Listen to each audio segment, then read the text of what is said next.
Hey guys, Tristan Ogilvy here, joined once again by Destiny Pro, the Jez. Professional.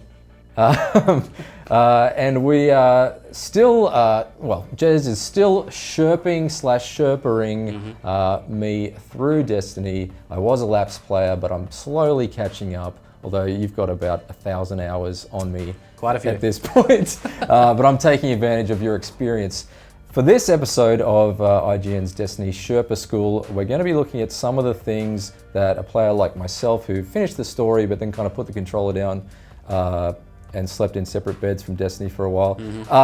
Some of the things that I've missed up until recently that we've started playing.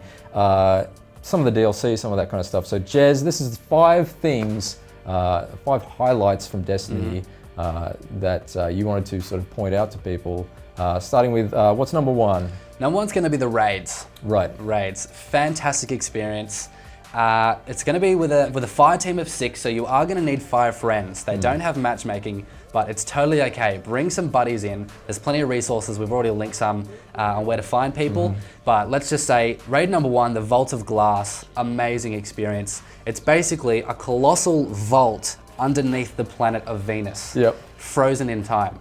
I mean, if that doesn't grab you, that sounds pretty epic on paper, at least. But yeah, to experience, it's even more epic. It is, yeah. You're basically going to be descending into space for the entire thing. It's amazing. Yeah. So grab some buddies, definitely give that a go. One thing we should just highlight quickly on the raids, and we will go into this in another video, is something that turned me off the raids was hearing when Vault of Glass first came out. It was like, oh, this took 10 hours for 6 people to finish, which seemed incredibly daunting. But now, like where we are now, you're kind of, as a player like myself, you can kind of stand on the shoulders of giants to an extent and take advantage of all the hard work that people like Jez here have put into it, and actually, you know, the Vault of Glass can be completed with the right company in quite a short space of time, a short, intense space of time. So yeah, definitely worth checking out. So what's number 2? Number 2 is going to be the Prison of Elders. Yes. It's just a crazy action-packed horde mode, basically, where just wave after wave of enemies going to come at you. There's essentially, you're in a prison, hence the title, aptly named, and there's 4 rooms depending on what race you're fighting. And each race kind of has their own themed, hellish kind of room. And there's crazy modifiers for each round. And there's, you know, you've got to take out VIPs and destroy mines and that kind of thing. So yeah, I mean, Prison of Elders, it sounds like a retirement village, but it was anything but. It was actually like incredibly varied. I love that each zone has its own kind of topography and it's very different. There's one area that was just full of bones of like former prisoners or whatever. So really nice blend of areas and enemies. And then to top it off, my first crack at Prison of Elders culminated in us opening a treasure chest, and I got a Hawkmoon exotic hand cannon. Which apparently some people play this game for a year and never see. Yeah, I have friends. They've been waiting to this day. So yeah, a full year, and they still don't have it. So. Anything can happen. Dreams come true in Destiny, right? They really do. But yeah, so that was really cool. What is number 3? So number 3 is going to be the DLC campaign. So that's the Dark Below and the House of Wolves. Man, the vanilla campaign was fantastic. Don't get me wrong, but they certainly have just improved on almost every aspect in terms of the storytelling, in terms of the action in each mission, and the mission structure is a lot more varied as well.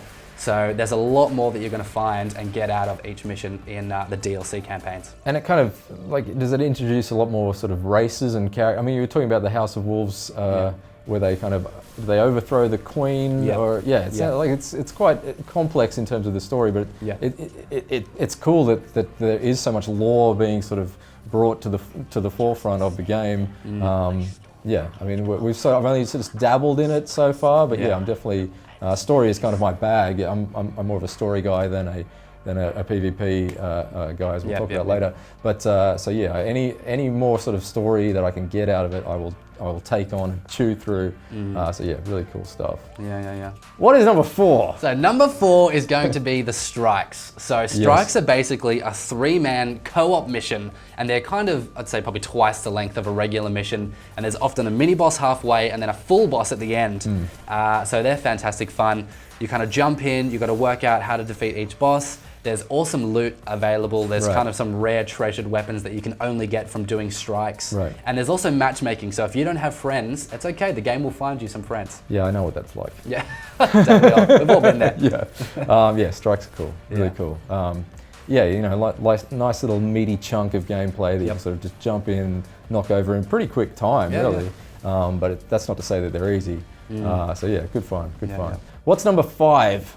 So number 5 is going to be the Crucible. Now, this is where I sort of step out temporarily. It's not really my bag, but I can see the appeal. Yeah, so I mean, you can go into Crucible at any stage, but why I recommend you come back in the end game is because there's just something about coming back with the best weapons in Destiny. When you come back with those end game weapons, things just get a whole lot easier. So for someone like yourself, it's like bringing a gun to a knife fight or something. It is, yeah. So everyone's using knives and you're bringing back a gun, basically. But so, like, at the end of the day, it doesn't matter if you, like, Crucible's great, it's there. If you love PvP, that's awesome.